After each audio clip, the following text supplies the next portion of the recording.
नमस्कार। Farm to future में एक बार फिर से आपका स्वागत है। जैसा कि आप देख पा रहे हैं, मैं फिर से अपने धान के खेतों के बीच में हूँ और इस खेत में फसल की बुआई लगभग 17 से 18 दिन पहले की गई थी और 17 से 18 दिन होने के बाद पौधे की जो स्टेज है, इस स्थिति में आने के बाद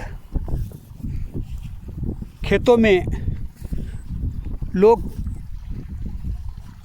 उर्वरकों का छिड़काव शुरू करते हैं और खुलकर बेहिसाब खेतों में खाद का इस्तेमाल किया जाता है। उससे होता क्या है, एक तो हमारी लागत बढ़ जाती है, दूसरा हम बहुत सारे ऐसे खादों का भी इस्तेमाल करते हैं जिसकी ज़रूरत हमारे खेतों को नहीं है और वैसी स्थिति में खेतों को अनावश्यक रूप से नुकसान की स्थिति में जाना पड़ता है।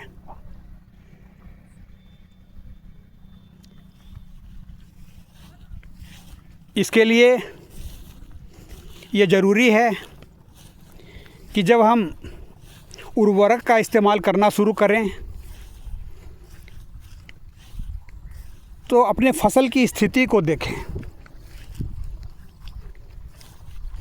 अच्छा, मैं आगे बढ़ने से पहले एक बात यहाँ पे क्लियर कर देना चाहता हूँ कि मेरे वीडियो बनाने का जो मुख्य उद्देश्य है वो है फार्मिंग को एक सुनियोजित तरीके से लेकर आगे बढ़ना। सुनियोजित का मतलब हम अपने खेतों को सुरक्षित रख सकें और अपने लागत को कम कर सकें, जिससे कि जब हम 4 महीने के बाद फसल को कटाई तक लेकर पहुंचते हैं तो हमें कुछ हद तक प्रॉफिट मिल सके। मैं चाहूँगा कि मेरा ये प्रयास जो है वो ज़्यादा से ज़्यादा लोगों के बीच में जाए। इसके लिए ज़रूरी है कि अगर मेरा वीडियो आप लोगों को पसंद आए तो उसे लाइक करें, सब्सक्राइब करें और ज़्यादा से ज़्यादा लोगों को शेयर करें। अच्छा, अब मैं आपको अपने पौधे की स्थिति बताता हूँ। ये 17-18 दिन पहले का पौधा है। इसमें आप देख पा रहे हैं कि खरपतवार भी बहुत है, जिसमें ज़्यादातर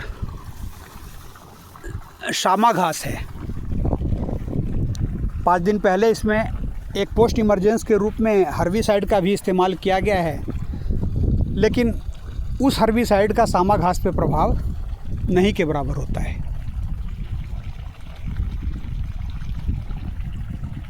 शामा जो घास है वो इसी खेत में ज़्यादा है, तो इसकी निराई गुड़ाई ज़रूरी है और निराई गुड़ाई के बाद मैं भी दूसरे किसानों की तरह उर्वरकों का इस्तेमाल करना शुरू करूँगा। लेकिन उससे पहले ये आप देख सकते हैं कि अभी तक इसमें किसी भी प्रकार के उर्वरक का इस्तेमाल नहीं किया गया है, फिर भी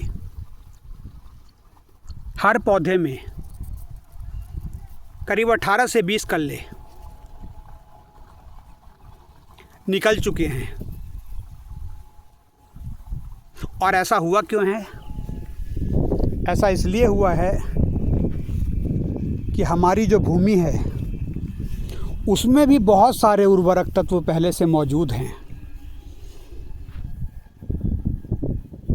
और इन तत्वों की तरफ ज़्यादातर किसानों का ध्यान नहीं जाता है। जब खाद का छिड़काव करना लोग शुरू करते हैं तो वो दुकान में जाते हैं। अगर साल 2 साल 4 साल 5 साल 10 साल पुराने किसान हैं तो उन्हें तो पता है कि कौन कौन से खाद का छिड़काव किया जाता है, और बहुत सारे नए हैं, नया प्रयोग करना चाहते हैं, तो वे किसान पूरी तरह से दुकान पर निर्भर करते हैं। लेकिन जो दुकान पर निर्भर करते हैं वो और जो खुद किस खाद का इस्तेमाल करना है ये निर्णय लेते हैं वो, इन दोनों ही प्रकार के लोगों में 90% लोग अपनी भूमि की उर्वरक क्षमता पर विश्वास नहीं करते हैं और एक खाद का मोटा कॉम्बिनेशन बनाकर कई तरह के खाद, डीएपी है, यूरिया है, पोटास है, सल्फ़र है, बोरोन है, इसके अलावा भी बहुत सारे खादों के विषय में उन्हें जानकारी होती है और हर खाद में कोई ना कोई पोषक तत्व पाया जाता है। तो एक मोटा कॉम्बिनेशन बनाकर हम अपने खेतों में अप्लाई करते हैं। अच्छा, एक अलग तरह की स्थिति भी किसानों के सामने होती है। कई किसान जो हैं वो जब अपने खेतों पे आते हैं तो उन्हें अपने फसल में उस तरह की ग्रोथ नहीं दिखाई देती है। तब जाके वो दुकानदार के पास जाते हैं और दुकानदार उसे कई तरह के खाद के साथ कई प्रकार की दवा भी बताते हैं कि जब आप इसको छिड़केंगे तो पौधे में ग्रोथ अच्छी होगी और कल्ले भी अधिक दिखाई देंगे। लेकिन कल्लों का जो मुख्य साइंस है, विज्ञान, वो पौध की रोपाई से ही शुरू होता है। हम पौधों का रोपनी जो महिला लेबर जो हैं वो पौधों की रोपाई करती हैं, उन्हें रोपनी कहते हैं, और जो हमारे यहाँ जेंट्स लेबर जो हैं उन्हें रोपना कहते हैं। तो उसमें क्या होता है कि 5, 10 या 20 की संख्या में हम पौधे के रोपण के लिए लेबर लगा देते हैं। लेकिन कई ऐसे लेबर होते हैं उन्हें ये पता नहीं होता है कि जब हम इस पौध को कद्दू में या कादो में रोपते हैं तो उसके जड़ की गहराई कितनी होनी चाहिए, और नहीं पता होने के कारण बहुत लेबरों का ग्रुप ऐसा है जो रोपते समय जड़ को जो 1 से 1.5 इंच ज़्यादा से ज़्यादा कादों में धंसना चाहिए उसे 3 इंच तक घुसा देते हैं, और जब 3 इंच और 4 इंच तक जड़ अंदर चली जाती है तो कद्दू के ऊपर बचता क्या है, गांठ तो पूरी तरह से कद्दू के नीचे चली जाती है, और पौधों में जो कल्लों का फुटाव होता है वो जड़ से, और जड़ के समीप जो गांठ है वहाँ से होता है।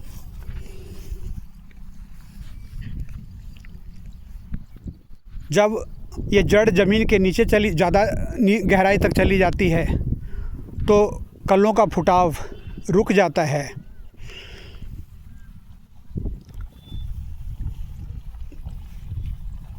पौधा हमारा पीला पड़ने लगता है, और चूँकि जड़ ज़्यादा गहराई तक है तो जड़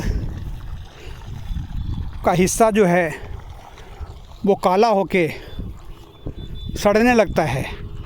जब हम उसे उखाड़ के ऊपर की तरफ देखते हैं तो वो रोग ग्रसित दिखाई देता है, और इसे हम जब दुकानों पे ले जाते हैं जो कृषि से संबंधित सामग्री बेचते हैं वहाँ ले जाते हैं तो वो 10 तरह की दवा हमें बता देते हैं। जबकि उस पौधे की जो मेन समस्या है वो ये है कि हमने जब रोपाई की है तो जड़ ज़्यादा गहराई तक डाल दी है, और यहीं से ये परेशानी शुरू हुई।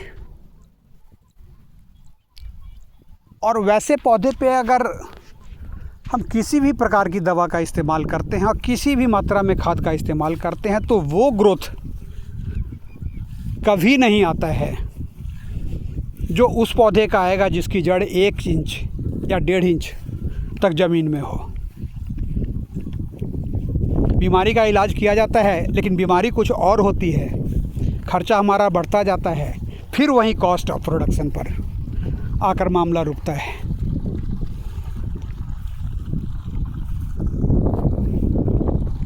गहराई में गई हुई जड़ जब रोग ग्रसित हो जाती है, क्योंकि ग्रोथ उसका रुक जाता है, तो पौधा पीला पड़ने लगता है, और पीला पड़ने के बाद में पौधे पर काले काले भूरे पैच नज़र आने लगते हैं। उस पौधे को फिर हम दुकानदार के पास ले जाते हैं तो वो हमें बताता है कि इस पौधे पर वायरस का अटैक है,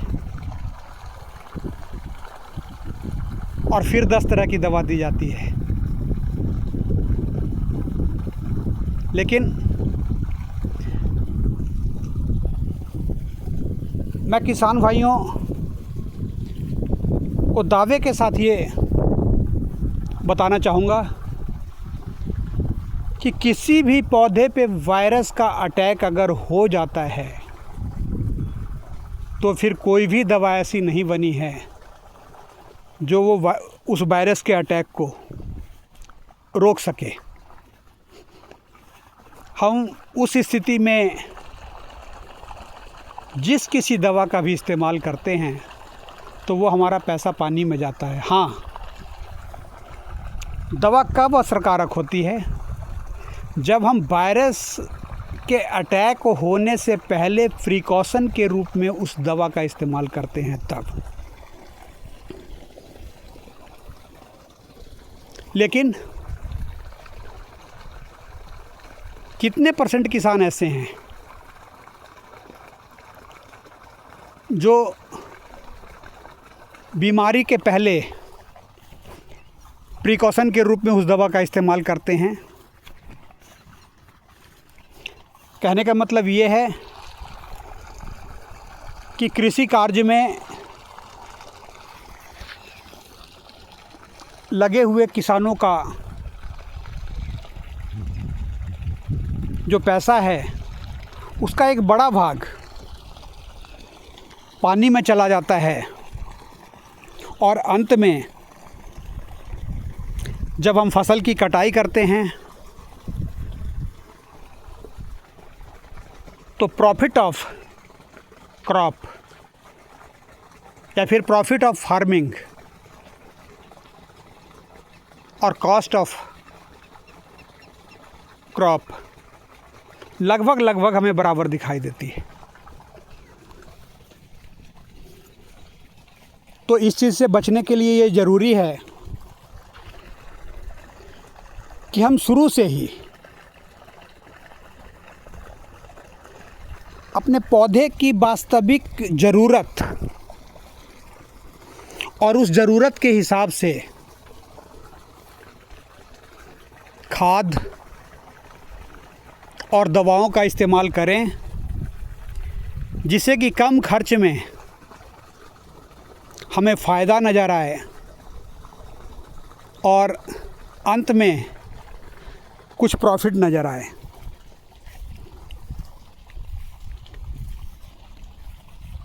चूँकि अभी